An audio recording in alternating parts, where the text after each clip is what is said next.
An essential nutrient is one you can't make it in your body from anything else, but you have to have it to live and be healthy.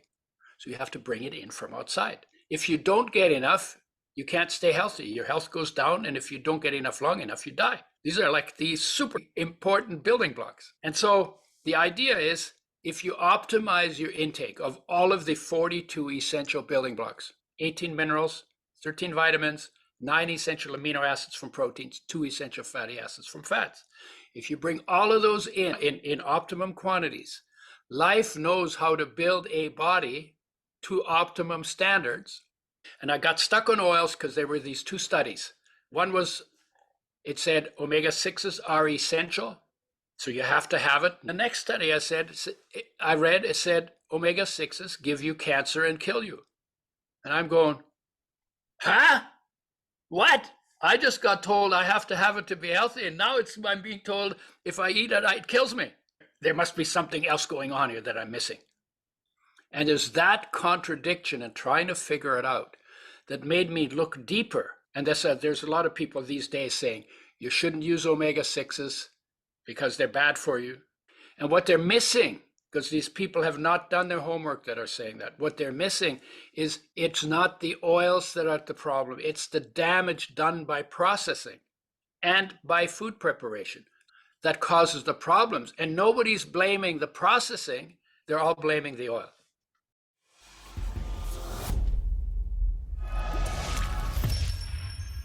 All right. So today I have with me Udo Erasmus, an acclaimed speaker and author of many books, including the best-selling Fats That Heal, Fats That Kill, which has sold over 250,000 copies. He has traveled to over 30 countries to conduct thousands of live presentations, media interviews, and staff trainings, impacting more than 25 million lives with his message on oils, health, peace, nature, and human nature. Udo has an extensive education in biochemistry, genetics, biology, and nutrition, including a master's degree in counseling psychology. Udo, thank you so much for joining me today. Thanks for having me. So I want to start with your story because you have a very interesting way how you got into taking responsibility for your own health, as you put it, which is that you got poisoned by pesticides by carelessly spraying. And, it really interested me how you shifted your focus onto fats. I'm sure that there were other things in your consciousness as you were thinking about how to heal yourself, because you went into the doctors and they're like, we've got nothing for you, right? So why the focus on fats? What led you to fats as being like this big important topic once you figured that out? Yeah, well, I had background from university in biochemistry and genetics. So I understood the molecules and I understood how to read the journals. When I got poisoned and the doctors couldn't help me, I said, you know what? I'm going to try and figure it out myself, because my health is my responsibility. And now I know that for sure because my doctors say got nothing for me, right? Yeah.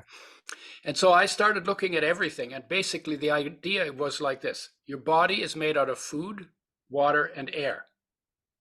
100% of it. Food, water, and air. I wasn't thinking water and air at the time. I was just thinking food. Your body's made out of food. So if something goes wrong with your body, then if you raise the standard of your food intake, you can rebuild 98% of your body to a higher standard in 1 year, because 98% of the molecules or the atoms in your body today will have been removed and replaced if we meet again a year from now. So that's why healing is possible, because the body's always turning over. Right? That's why we have to eat when we're adults, because if the body didn't turn over when we were adults, we wouldn't have to eat anymore. Right. But it keeps being worn out, replaced. And so I was looking at everything about nutrition and health and nutrition and disease, because I really want to understand. I knew a lot about health because in biology, you're really studying health. You're studying the normal functioning of normal creatures in normal environments. And health was invented by life in nature, and the program was adapted to allow you to live effectively as long as you're aligned with nature and your nature. So I knew that part. And then I was reading about minerals and vitamins and amino acids and fatty acids and, all the different stuff. And there was a couple of studies that really got my attention. They were about essential nutrients. An essential nutrient is one, you can't make it in your body from anything else, but you have to have it to live and be healthy. So you have to bring it in from outside, right? If you don't get enough, you can't stay healthy. Your health goes down. And if you don't get enough long enough, you die. These are like these super important building blocks, right? And if you're going down because you're not getting enough, but before you die, you bring enough back into your diet, then all the problems that come from not getting enough are reversed. That's like the really good news, right?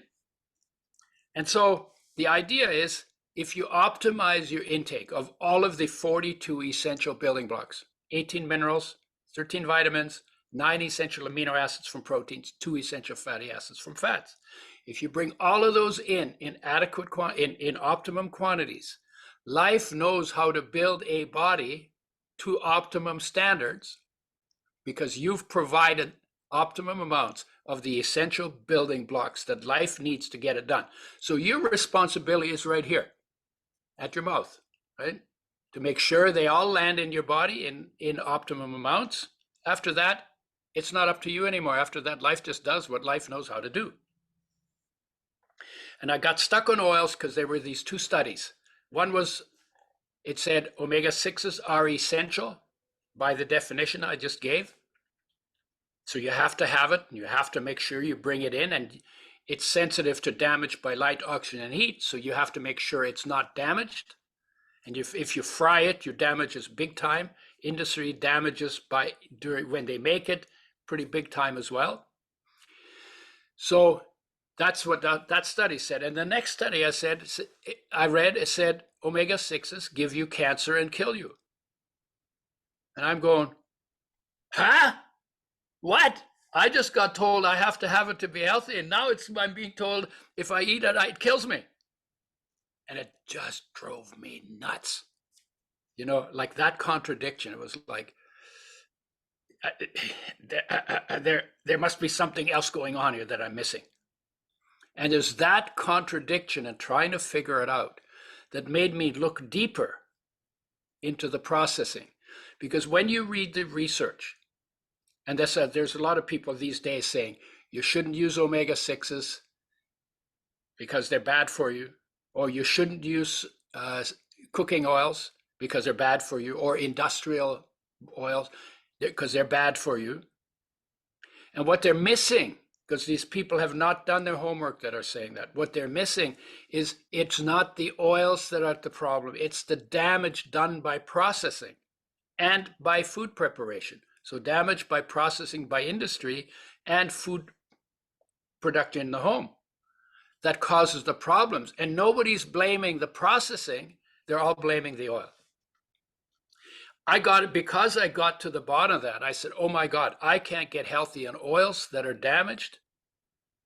We should make them with health in mind. And what you have to do then is they're very sensitive to damage done by light, by oxygen, and by heat. So you have to build a system.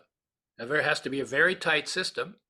So no light, no oxygen, and no high temperature gets to the oil from the time it's closed in the seed, where it's well protected by nature's packaging, through the pressing, the filtering, the settling, the filling, until it's in a brown glass bottle, in a box to keep the light out, glass because plastic leaches into oil. You don't want plastic in your oil. And it's in the fridge in the factory. And then it gets shipped out. If it's more than 2 weeks in transit, shipped refrigerated. Refrigerated in the stores. When you buy it, you take it home, you refrigerate it at home. And you never use it for frying. You add it to foods after they come off the heat source. Because when you fry the oils, we have a slogan, when you fry oils, they fry your health, right? When you fry foods, those fried foods fry your health. Frying is the dumbest thing from a health perspective that we have ever invented to do to our food. By the way, And when I heard this, sorry to interrupt you, but when I heard that, I was amazed because I had never heard that before from any of the health influencers, none of the health gurus. Like nobody Yeah, is talking about this at all. yeah, it's coming now, Yes. but they're still not blaming the processing. They're still blaming the oils. And then Yes. every time you hear somebody blame the oil, you know that this is someone who hasn't done their homework. And then they come up with cockabunga ideas. There's something wrong with omega-6s. No, omega-6s are essential. You have to have them, but you need them in balance with omega-3 because they're both essential, and they both need to be made with health in mind. Right. And so what we did is the first oil we developed was flaxseed oil, because 99% of the population doesn't get enough omega-3s for optimum health. And when I heard that, I was like, oh my God, if we can make oils with health in mind and we can bring omega-3s back into the diet, oh my God, we could help almost everywhere. And I got so excited. I was like, oh my God, I just found I have found a reason for living. You know, it's like, Yeah. why? Because when you can help, it feels so good, right? There's something in us that feels good. Why? It's because, love is our nature. And when we feel loved, because we're present in the space our body occupies, it's not about us anymore. It's like, okay, I feel loved. Okay, it's not about me anymore. I don't need to get more stuff. I'm taken care of. And if I don't feel taken care of, I know where to go inside to feel taken care of. And when I feel taken care of, there's nothing left to do with my life except to help. To play and to help, like to horse around and to help, right? To have Yeah. fun and to help. And helping is even more satisfying than fun. Why? Yeah. Because there's just something about caring for life that is built into us that is satisfying. There was an interview with Andrew Schultz and Jordan Peterson where Mm-hmm. I think Andrew Schultz had a very funny, he's a comedian, but he had a very funny, but I think very true perspective into what you just said about when you feel whole, you feel the need to go and help other people because there's nowhere Yeah. else for it to go. You feel whole, you don't need anything. So Yeah. what you're going to do is help people. And he said that Yeah. when I think he took ecstasy or something crazy, right? Yeah. And then he said the first thing he wanted to do is just call up his friends and tell them how much he loved them and how grateful he was Yeah. for them. And like, it was like Yeah. erratic, but it was like a very positive thing because he felt so good that he just wanted to tell everybody about it. Yeah. And some psychedelics do that. They take you into more of that space. But that space exists you without psychedelics too. So Right. it's not like you got to do psychedelics to feel love. The love Right. is the core of your own existence, right? Right. You don't have to be constantly And tripping to feel that. and the other side of that is a song by Leonard Cohen. You know Leonard Cohen? Mm-mm.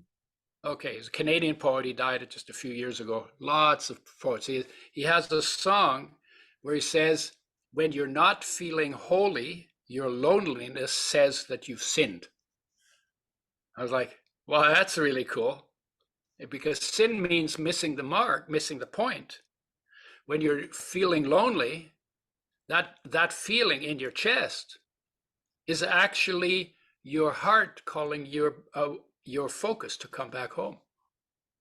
And we live mostly with our focus out there in distraction. And our senses take us out into the world to monitor change all the time because we have to do that for survival. But nothing automatically brings you back to yourself. You have to do that automatically. And the call home to sit with is the heartache. Heartache, loneliness, longing, isolation, grief, sadness, sorrow. It's always something you feel here. That's just life calling you to come home to yourself. And when you come home, you feel loved. And when you feel loved, you want to help. It's like, that's the first homework. First purpose, find the love within you. I'm going to be really honest. I always, in the No, back no, of you my should. head, No, no, you should lie to me.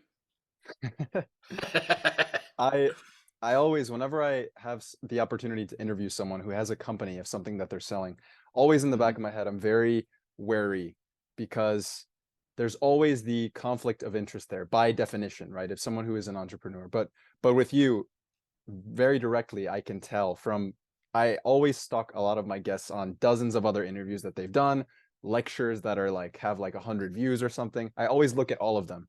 And what I can tell from you, and what I just by listening to you now, you take a lot of pride in what you've done, and the quality is just insane. It is like, OCD level Mhm. insane, and I mean that in the best way Yep. possible. Yeah. Well, OCD is a very good talent for the things that need care, right? Yeah. Yeah. I'm not really OCD, Right. but No. certainly a tendency in the direction of perfection, and like, how can we Yes. make it better? How can we make it tighter? How can we make Yes. sure that the quality stays in the oil? Oh yeah, Yes. that's an obsession. So it's Attention to like detail. OCD. Yeah. Yeah. Right. Why? But why is that? Not because I'm OCD, but because it requires that. Yes. Oils are sensitive. They require that kind of care. They're like perishable vegetables. You don't just flip them on a shelf and leave them there for 3 years. You can't do that and retain the health benefits.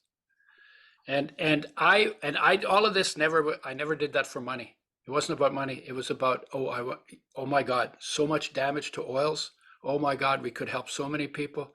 Oh my God, I know we can do this.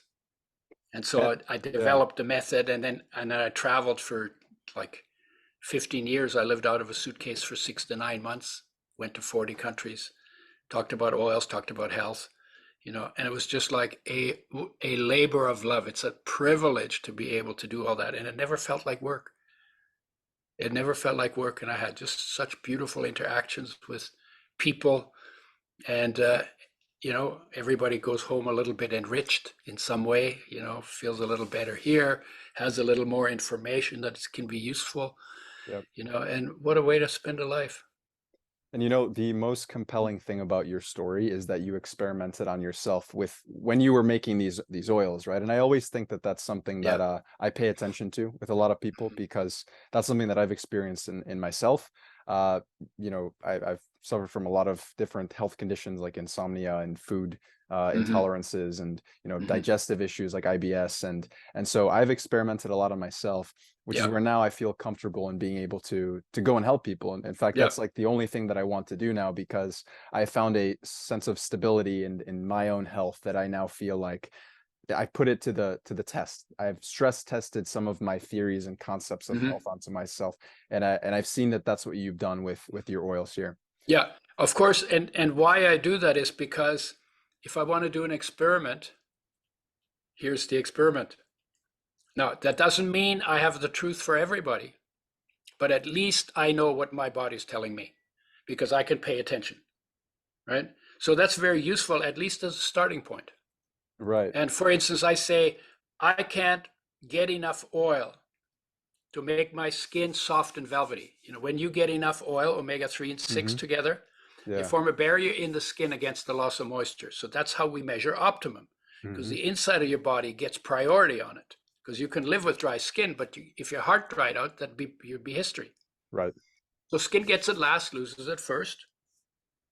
So somebody said to me, well, why don't you just do it with seeds and nuts? So, okay, said us, okay, well, the idea is nature's mandate is optimum health. Well, I don't think it is. Nature's mandate is sufficient health for you to grow up, for you to have kids, for to be around while the kids need care. And when the kids don't need you anymore, neither does nature. Mm-hmm. So then you get recycled after your kids are grown. And if you're not optimum health, you get recycled quicker than if you Right. have optimum health. So I said, okay, but let me try it out. So I tried to get all my oil from seeds, 5 tablespoons of flaxseed, which is where the omega-3s come from. And they absorb 6 times their volume in water. So that's 6 tablespoons is 30 tablespoons. That's a meal. Mm-hmm. And then balance it with omega-6s from sunflower and sesame seeds. So I was taking 8 tablespoons of flax and sunflower and sesame seeds. Mm-hmm. That's all I could do. That would fill me up. Yeah. And even in summer in California, where it's hot, and in summer you need less oil for your skin than in winter. Right. Even in summer, I couldn't keep my skin from getting dry. So my conclusion is I can't do it on seeds alone. There may be some people who can. Mm-hmm. I don't know, but I can't. So what do I say? So eat the seeds and nuts. They're really good food. Hmm. There's lots of good stuff in it. They're associated with longevity. Hmm. They're associated with good health. But if you can't get your skin soft and velvety, then add oil to your seed and nut intake until your skin is soft and velvety. Yeah, this is a very important topic that I want to delve into I want to sort of stratify these topics. But first, if you can, I know we've already started from, you talked about the skin is the first thing that starts to, it signifies sort of your status for how deficient you may be in the essential Yeah, fatty acids, especially omega-6, right? yeah, Let's start from the top of the body and work our way down to the toes. So from the brain down, why is it so important to have these essential fatty acids? And again, sort of coming back to the first question, why the focus on fats here? yeah. Well, so the focus on fats yeah, I didn't answer that question. The focus on fats for me was because it was the most confusing area. And so my feeling was, well, instead of doing what everybody else is already doing, which is making minerals and making vitamins and talking about amino acids, because that was Hmm. all, I said, if I'm going to develop something here, Hmm. some understanding, then let me develop understanding in the area that is most misunderstood. And that was the area of fats. Hmm. Because people said if you eat fat, you're going to get fat. That's never been true. In fact, most overweight comes from carbohydrates, which the body turns into fat if you eat more than you burn, or it comes from inflammation, which leads to water retention. And fats don't make you fat. And omega 3s actually turn on fat burning genes in the body, and they increase metabolic rate, and they increase oxygen consumption, and they help you burn fats, and you get really good energy, stable energy from them. So that was one, eat fat, get fat. No, that's not how it works in the body. That's like it's kind of like what a 6-year-old would observe, right? Hmm. Right. Fat, I'm fat, I must be eating too much fat, Yes. right? Yes. Yep. And it just happens to be that that's not how it works in the body. But it's a Yes. logical conclusion if you don't know how it works. So that was one of them. Then the other one was, omega 6s are bad for you. No, omega Mm. 6s are essential. Hmm. And omega 3s are essential by the same definition. And you need them both.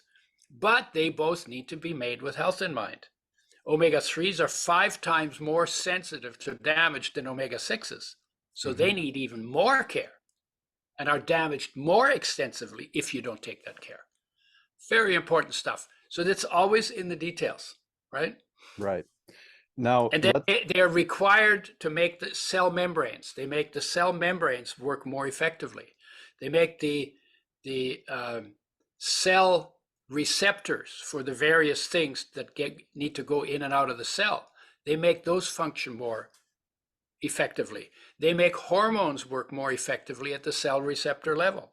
So that Mhm. means as you get older and your hormones get slower, well, they keep you healthy longer because you need less to get the job done because they're working more effectively.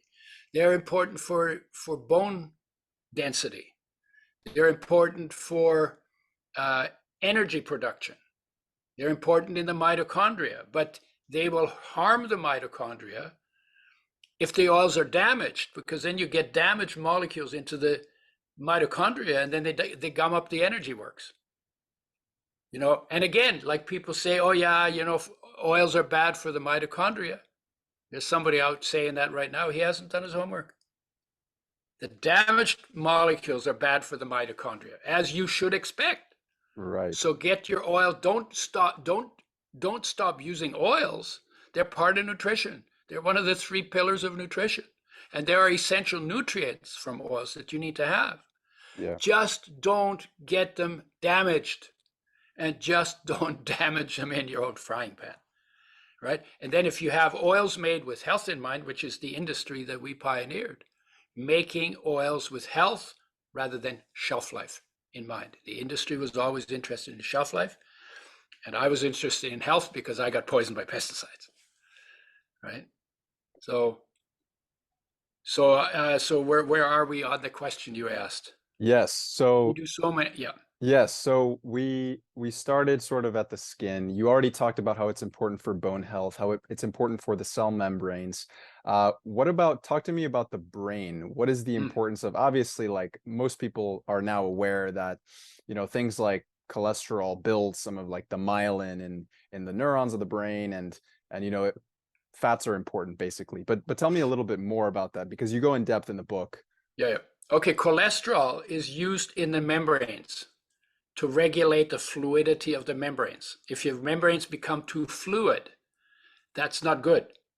So the omega-3s and 6s make membranes more fluid. That's good for activity, but if they're too fluid, that's not a good thing. So if you get too much, if your membranes become too fluid, the body uses cholesterol to build it into the membrane because it stiffens the membranes. So you have a balance between the stiffening and the fluid making factors. Hmm. And in the brain, there's more fat in the brain than any other part of the body except the fat cells. So when somebody calls you a fathead, that is a scientific observation and it's a compliment, right? And both omega-3 and 6 essential fatty acids, alpha linolenic acid and linoleic acid, are converted into essential fatty acid derivatives that make up about 60%, more than 60% of the dry weight of the brain. Let me What is, quickly interrupt here for the listeners. yeah, Essential fatty acids, when you talk about those, that's omega-3s and omega-6s, correct? correct. Okay. But specifically, it's alpha linolenic acid is the omega-3 and linoleic acid is the omega-6. There are people who say that fish oils contain essential fatty acids. They don't. EPA is not essential, and DHA is not essential because your body can make those if you get enough alpha linolenic acid in your Hmm. body. Hmm. 99% of the population don't. So this is the biggest issue, is not that we're not getting enough EPA and DHA. We're not getting enough starting material because 99% of the population does not get enough of the essential fatty acid, alpha linolenic acid, in their diet. And when Yeah. you have nothing, when you don't have enough in your diet, you can't do enough conversion. So we said, well, let's optimize intake of the building block and let the body make it where and when and how much it needs. And then the body has better metabolic control of what needs to be going on from cell to cell, from tissue to tissue, right? So, but the dry weight of the brain, that's the brain with all the water sucked out of it, everything else left in. If you just suck the water out of the brain is more than 60% omega-3 and omega-6 in a more or less of an equal ratio. Okay. So Gotcha. very, very important. So we are fatheads. They're super important for function of your retina in vision. Hmm.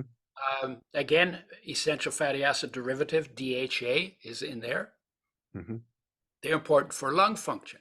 They're important for liver and kidney functions. They're essential for liver and kidney function. They're important for reproduction. They're super important for women. When they get pregnant, they have to maintain their brain and they got to build the brain of the kid. Yes. So Right. they need more. So they're better at converting because of that than men are, because men hardly ever get pregnant, right? And it's super important because most women don't get enough omega-3 for optimum health either. Super important for them, both for their health and the health of their kids, that they make sure they get both essential fatty acids in the right ratio, Hmm. undamaged, both for their health and the health of their kids. And there's some conditions women get much more frequently than men: depression, fibromyalgia, chronic fatigue, collagen diseases, inflammatory diseases, and autoimmune diseases. Women get those from 2 to 15 times more frequently than men.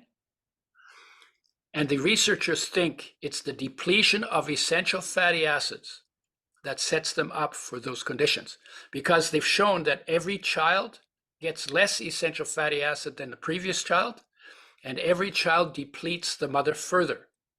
And one of the outcomes of that is that oldest kids on average have the highest IQ, and IQ goes down with birth order. That's Now that's fascinating. obviously not, yeah, that's not 100% because Right. because essential fatty acids are not the only factor in intelligence. Of course. And I like to point out to people that I was the fourth of four kids born a year apart. So my mother should have been really depleted, but I'm smarter than all of my siblings. And I say that publicly, but always say it when my siblings are not there to defend themselves. Right? But there are Yeah. other factors. But Yeah. generally Yeah. speaking, if you take all the oldest kids and they compare their IQ to all the second kids, Hmm. to all the third kids, to all the fourth kids, Yep. you're going to have intelligence proportional or to birth order. Very Yeah. interesting. Yeah. So I want to go back to something you said about the conversion of, it was ALA, right, to EPA and DHA. ALA is the omega-3 and Yes. LA is the omega-6. Right. So this is as I'm sure you know, the animal-based movement and the carnivore diet movement has sort of taken this and making this a very controversial topic. And that's not to say that I know what the truth is. I just listen to everybody that has a point of view. But what I do know about what they claim is that what they say is that the conversion of ALA to EPA and DHA is very low. I actually read one of your blog articles that disputes that, which is actually very fascinating evidence about actually, I would like you to tell that story because you could tell that way better than I can. So the evidence that you can actually convert ALA to EPA and DHA at a better rate than we think. Oh, there's all kinds of reasons.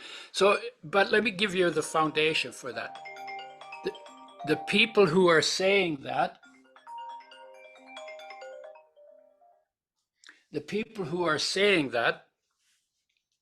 haven't done their homework. Because because the situation in the population is that 99% of the population doesn't get enough omega or alpha linolenic acid for conversion. Right. Right? Well, if you have zero starting material, you're gonna get zero conversion. So now they're saying it's the rate of conversion that's the problem, when actually the problem is not enough starting material to convert. Right? And then you find out, and then if you want to blame the rate of conversion, you would have to set up a study where you have enough of the starting material. And then you show that the conversion is inadequate. Right. But if you actually give people enough starting material, the conversion will not be inadequate. Right? And then you look at animals, elephants. They only eat grass and they convert because their brain has DHA and EPA in it. Gorillas only eat leaves and they convert because they got DHA in their eyes, their brain, their eyeballs, and their sperm.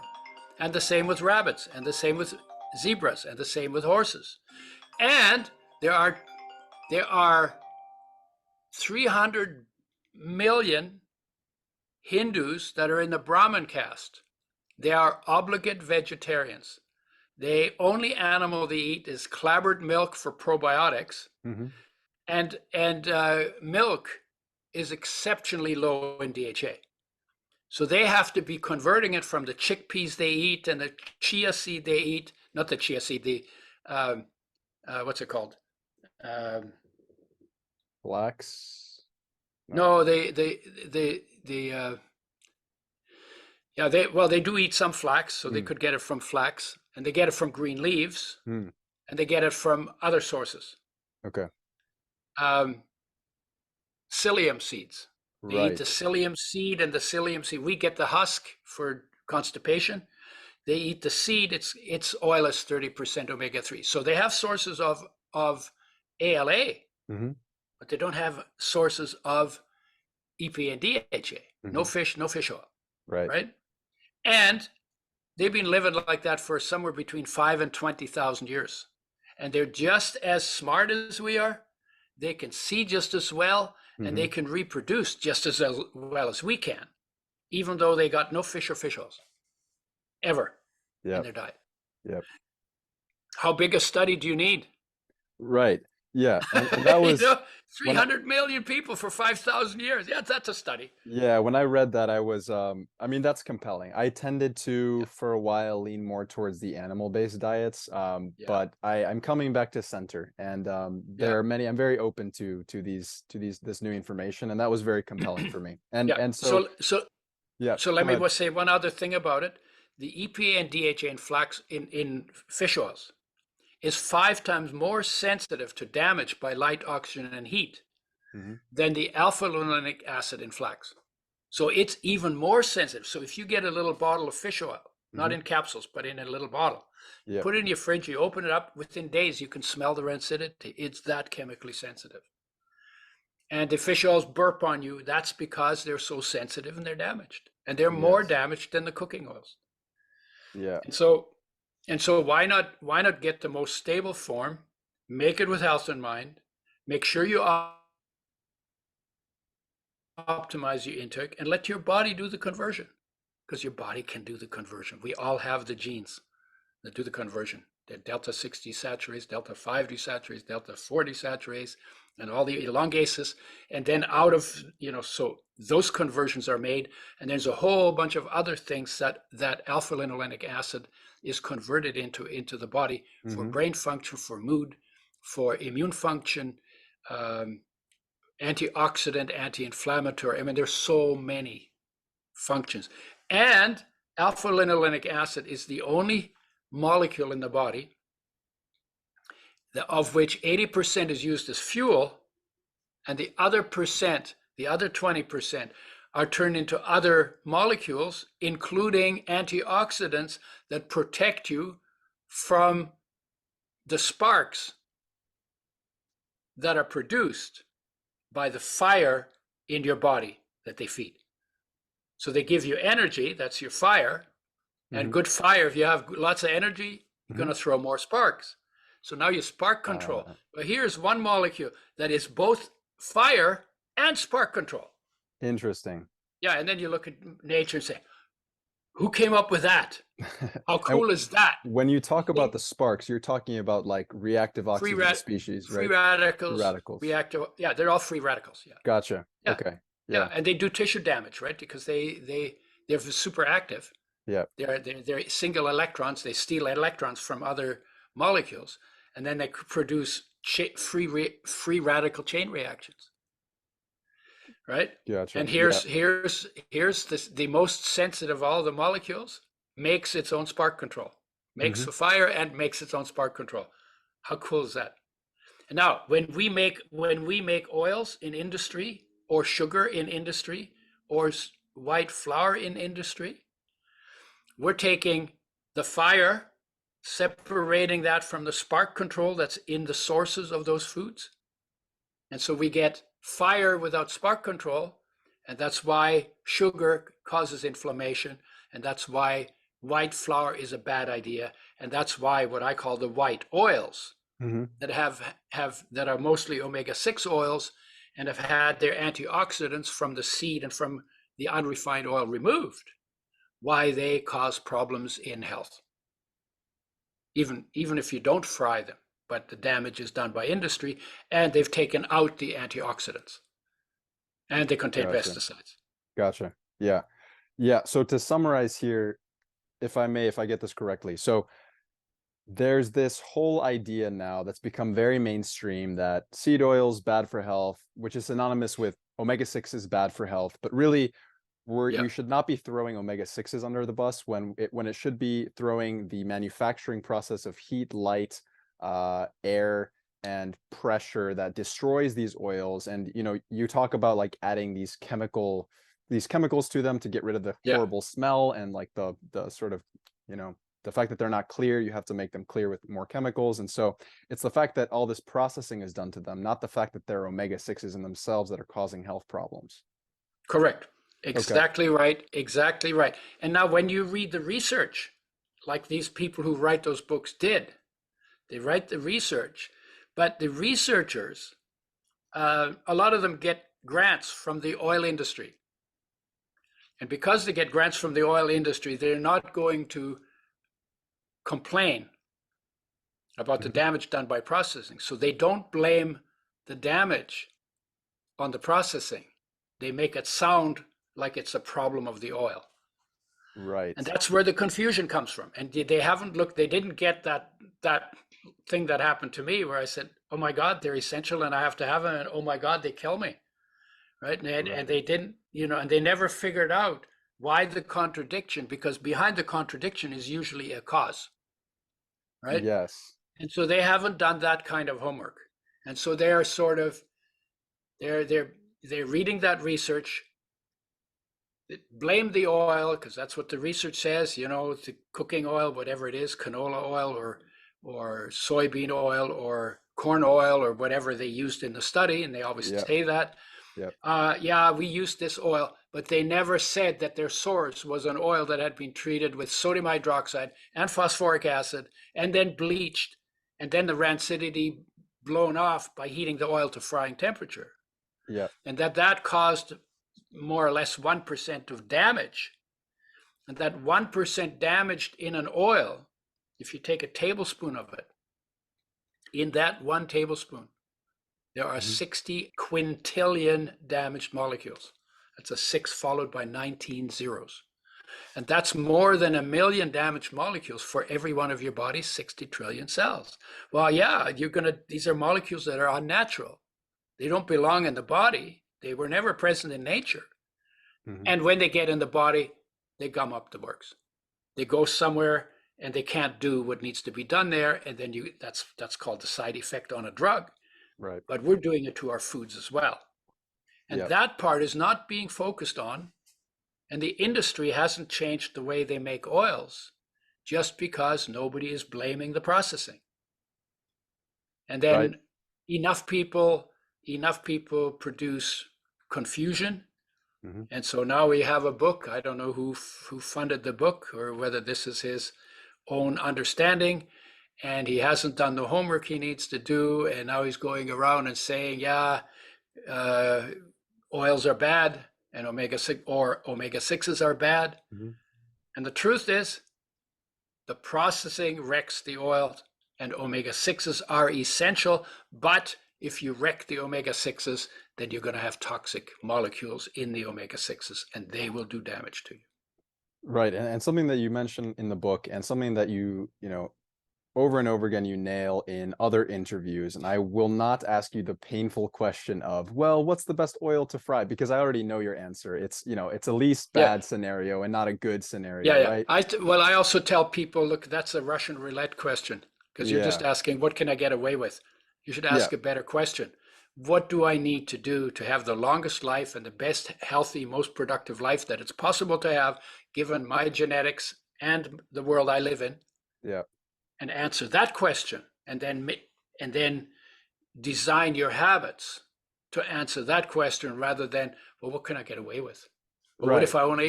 what if I only fry twice a day? Well, it's better than 3 times a day, right? But what if you don't fry at all? What if you vote with your wallet and put the people who don't care about your health out of business? See, that would make more sense. Right. And I guess my point is also that it's not just the manufacturing process, but it's also the fact that we're using them in a way that is harmful to our health as well, which is using them on the stove until it's browned and basically burning the oil before we eat it. Yeah, fried oils fry health. When you fry oils, you fry your health. The foods that you fry your health. There's research that says when you overheat foods, could be starch, could be protein, could be oils, all 3 of them independent of each other. When you overheat them, and frying is always an overheating process, each one of them increases inflammation and the risk of cancer, independent of the other 2. So fundamentally, all that says is when you fry foods, you're wrecking them. Right. And then they wreck your health. And it doesn't take a day or a week or a month or a year. But if you eat 2 tablespoons of damaged oil for 30 years, and then something goes wrong, and you say, well, I don't know, I always ate good. No, you didn't. But you may not have known that these oils were bad for you. but you were eating something that is absolutely predictably is going to hurt your health if you do it long enough.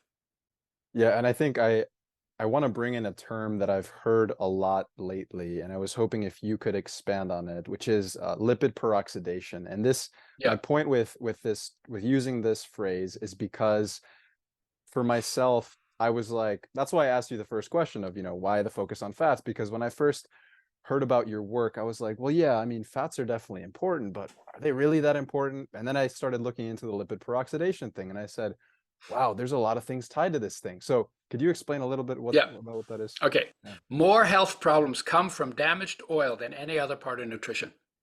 And more health benefits come from making the oil change that your body needs to oils made with health in mind, balanced in the 2 essential fatty acids and in the right use.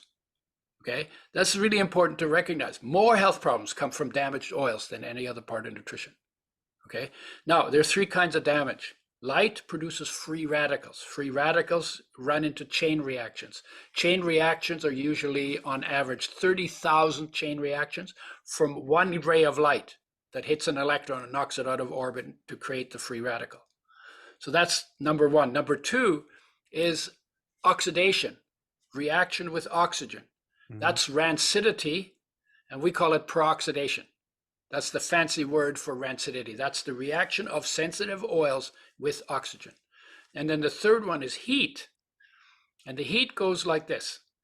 If you exclude light and oxygen from the oil, you can heat an oil to 160 degrees Celsius, which is about 320 degrees Fahrenheit, without the heat damaging the oil.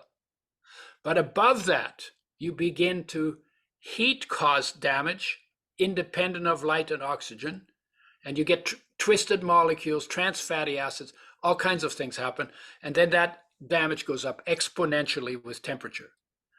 And so those are the 3 factors, right? Light, oxygen, and heat.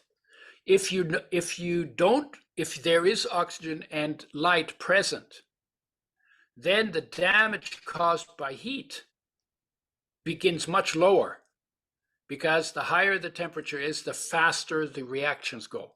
And if you go from 0 Celsius to 10 Celsius, you double or triple or quadruple the rate of reaction, just those 10. Like if you go from 0 to 250, which is the high end of frying, then you double and triple the damage by 25 times. And the number of damaged molecules becomes astronomical. Got it. So you need to protect the oils from all 3 of those. And that's why we say never, never, ever fry oils made with health in mind, because you're going to wreck all the care we took in your own frying pan. And don't buy oils that have been treated with, that are colorless, odorless, tasteless, in plastic bottles. They're not organic, so they have pesticides in them, and they have damaged molecules in them, and the antioxidants have been taken out, and they're unbalanced in their omega-3 and 6 ratios as well. Okay, got it. Now, shifting gears over from, we've been talking about all the bad stuff, which is good because now we need to know what to get rid of, but now let's talk about what we can start to add in. So in terms of the good qualities, fats and oils, you've talked about in a lot of your other interviews, and you mentioned it here in this one, that there are derivatives of fats like eicosanoids, resolvins, endocannabinoids, prostaglandins. Can you briefly talk about some of those and their importance to health? Yeah. Out of the essential fatty acids, omega-3 and omega-6, the body makes a group of dozens of hormone-like regulating or hormone-like cell regulating molecules that are collectively called eicosanoids. There are 3 series of them, series 1, series 2, and series 3. Series 3 is made from omega-3, and those are, generally speaking, anti-inflammatory in their activity in the body. Well, that's a good thing. So omega-3s are good against inflammation. The other 2 series are both made from omega-6. One is anti-inflammatory, the other one is pro-inflammatory. The pro-inflammatory eicosanoids are helpful in healing. And then and if you don't have any omega-3s to inhibit them, so you have too much omega-6 and not enough omega-3, like most people have, Yeah. then that can cause you some inflammatory problems, because the regulation of the omega-6 pro-inflammatories comes from omega-3s. Okay, so that's Yeah. one of the reasons why the balance is really important.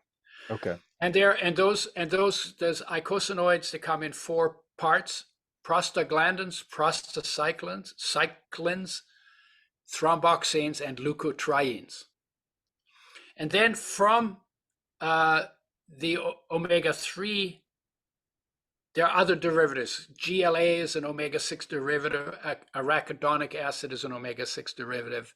And there's a docosapentaenoic acid that is an omega-6 derivatives. And from omega-3, you made stearidonic acid and EPA, eicosapentaenoic acid, DHA, docosahexaenoic acid, and on it goes. And from those derivatives, the body makes anti-inflammatories called resolvents, because they resolve inflammation. Antioxidants that are called protectants, because they protect you. And these are made, by the way, these are from the omega-3 molecules that are the fire makers. These are the antioxidants, the protection, that are made out of the same molecules in the body. And then there's myrisins, which are important for immune anti-inflammatory function. And then there is endocannabinoids, which are feel-good hormones or feel-good molecules. And your body makes feel-good molecules. They're called endocannabinoids. They are DHA, which reacts with protein to make them. And they go on the same receptor sites that gives you a mood lift, as the tetrahydrocannabinol, which is the smoking dope marijuana. They go on those same receptors, and that's why people get high on them.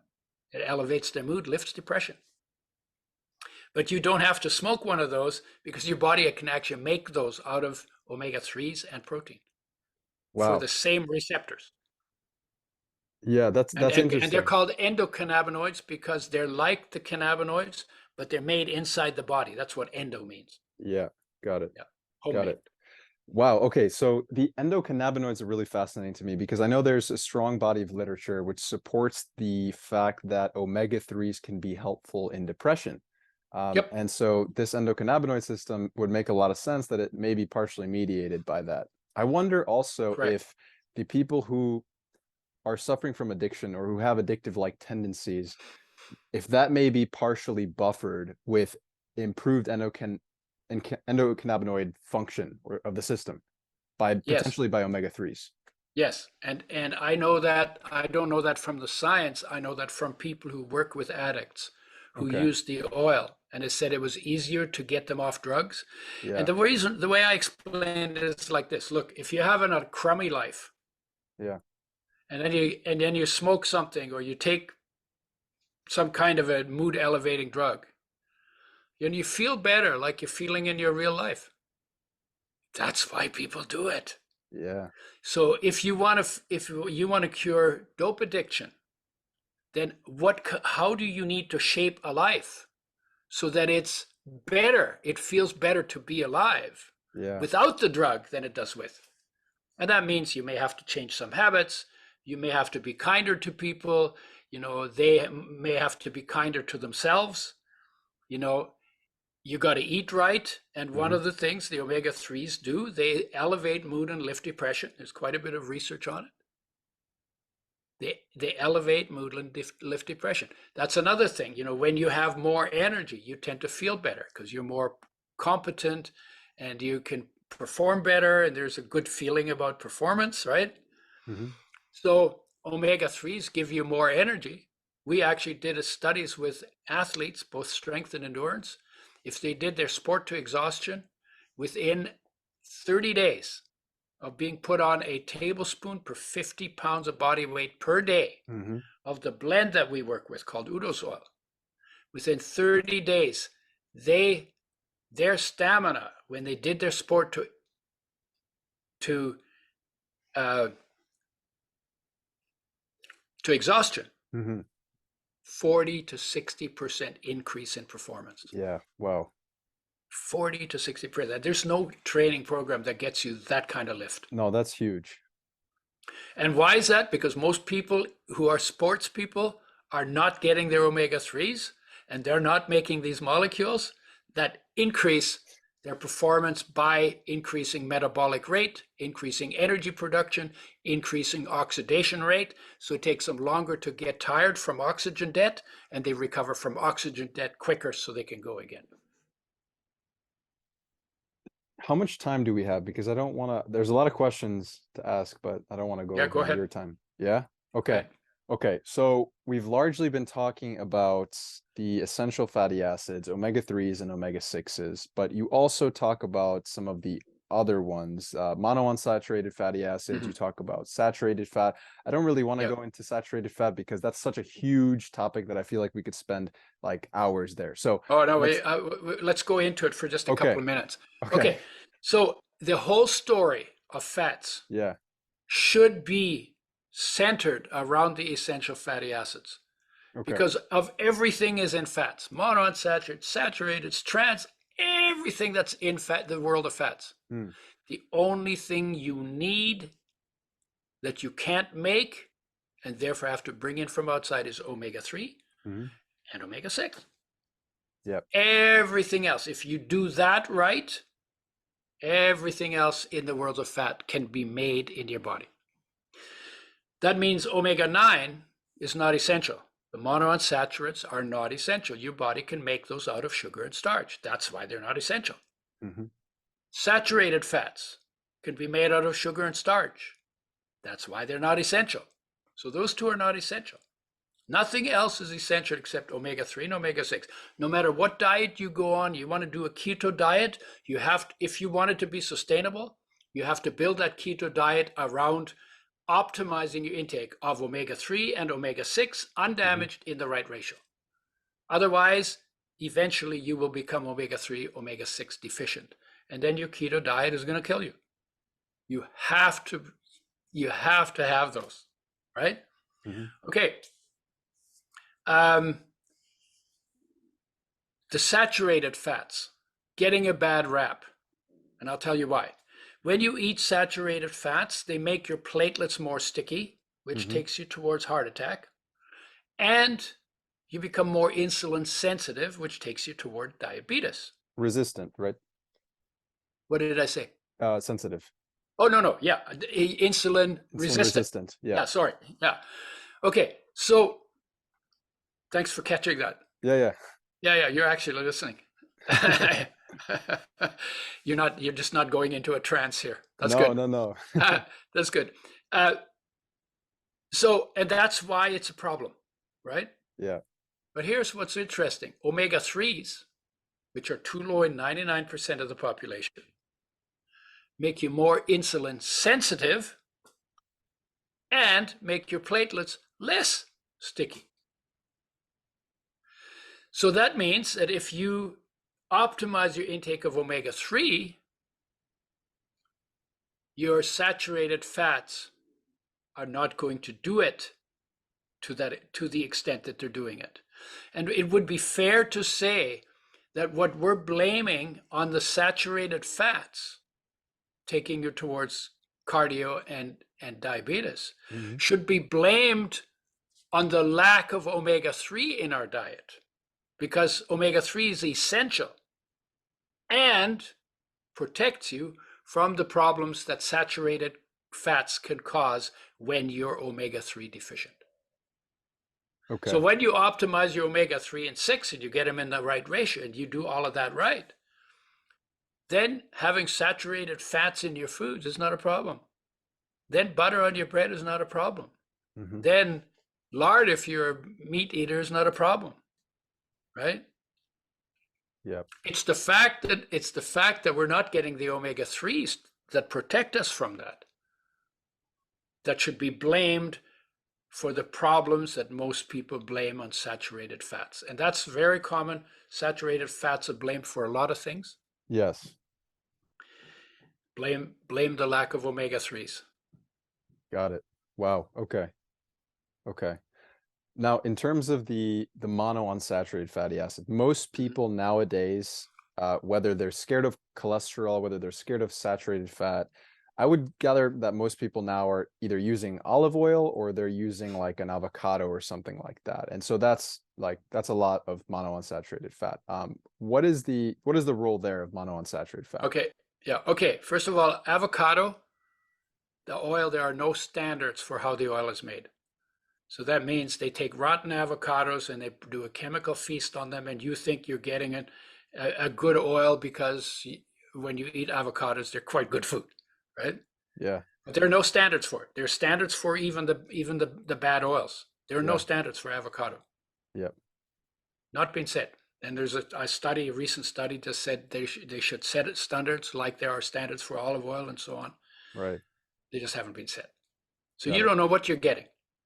So I can't even tell you how they're made. I can tell you how most of the oils are made that are colorless, odorless, tasteless. I Mhm. can't tell you. I can't tell you because they don't tell you, because there are no standards. So anyone can make them any way they want. I saw a thing on the net the other day where a woman mashed mushy avocados. You know how they turn brown when they Yep. get Yep. ripe? Well, and the skin was completely black. So mushed it up, and then she got the oil out by putting all that stuff in a frying pan. Oh, That's how you dissolve the oil out. And she yeah. was teaching people how to do that. Oh man. Guys, don't do that. Don't do that. You're frying the oil. You were having a heart You're attack hurting the looking oil. at This will that. hurt you eventually. Yeah. You know, it was like it was cute because she is homemade, and we like that kind of stuff. Yeah. But homemade can be just as stupid as industry made, right? So you have to consider that. When you talk about olive oil, Hmm. olive oil has a long history. It's made by a different process. If it's extra virgin olive oil, it hasn't been damaged by the processing. Hmm. But there's so much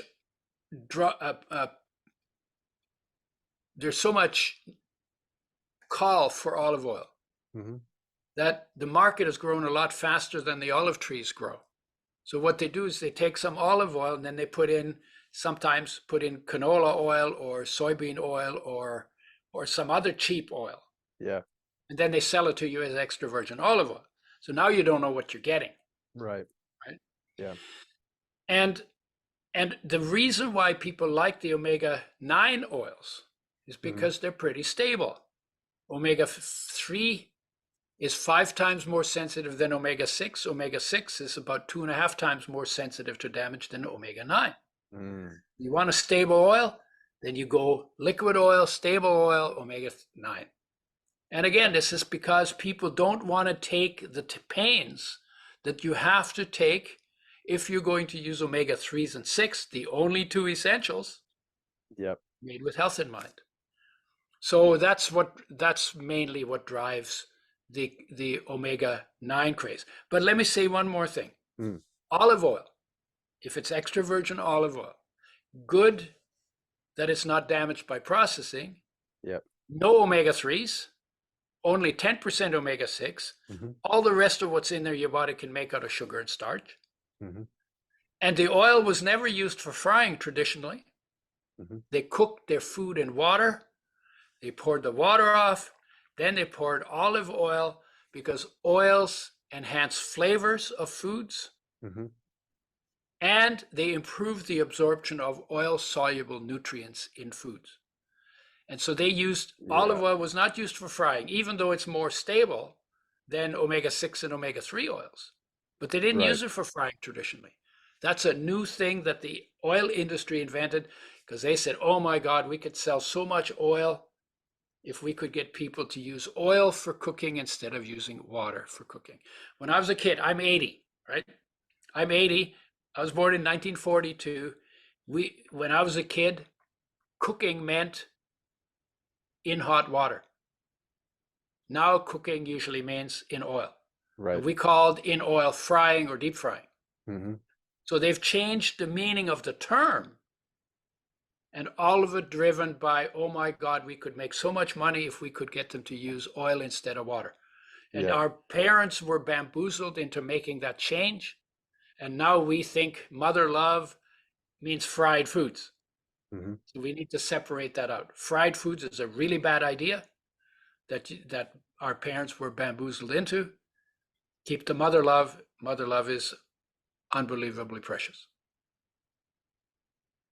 So if I'm understanding correctly, the monounsaturated fats, well, first, saturated fats, it's not so much a problem of the saturated fat themselves. It's a problem of an imbalance between the amount of saturated fat you're having and the amount of omega-3 you're having. So Correct. we don't have enough omega-3s, and so Correct. the stickiness of the platelets aren't the proper balance when you don't have enough omega-3s. Now, with the monounsaturated fats, it's also a problem of manufacturing, and it's also a problem, I would imagine, of like traveling, like getting that oil to the place of where it's going to be sold, right? Because it's exposed to more heat and light and all that stuff. Like I'm living in Costa Rica, and so I'm sure that when it gets from the manufacturing place to the actual store, it's also getting damaged in the process.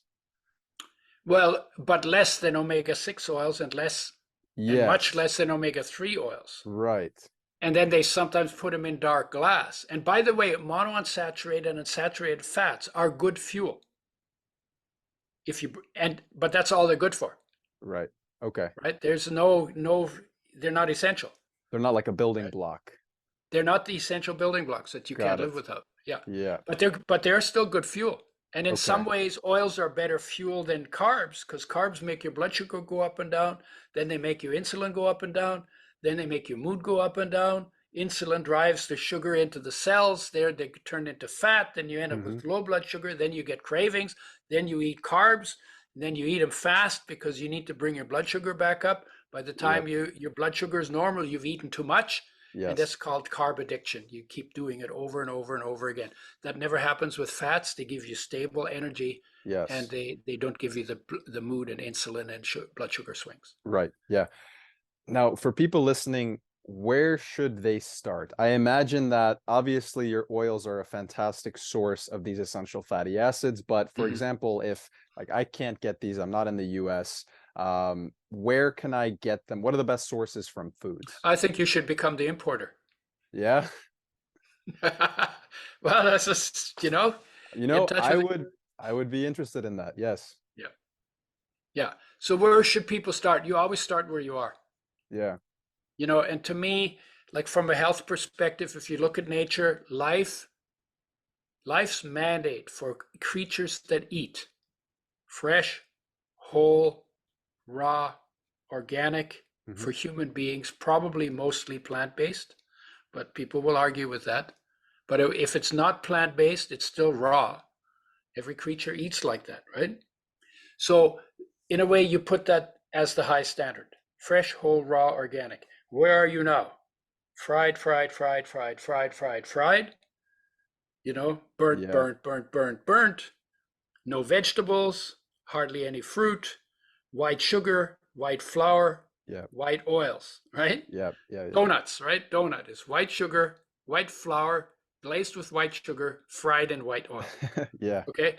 So if that's where you're starting, take steps. Fry less. Maybe use butter instead of liquid oil if you're going to fry. Yeah. It's still bad, but it's Yeah. not as bad as the liquid oils. Okay? And then go from frying in butter to cooking in water.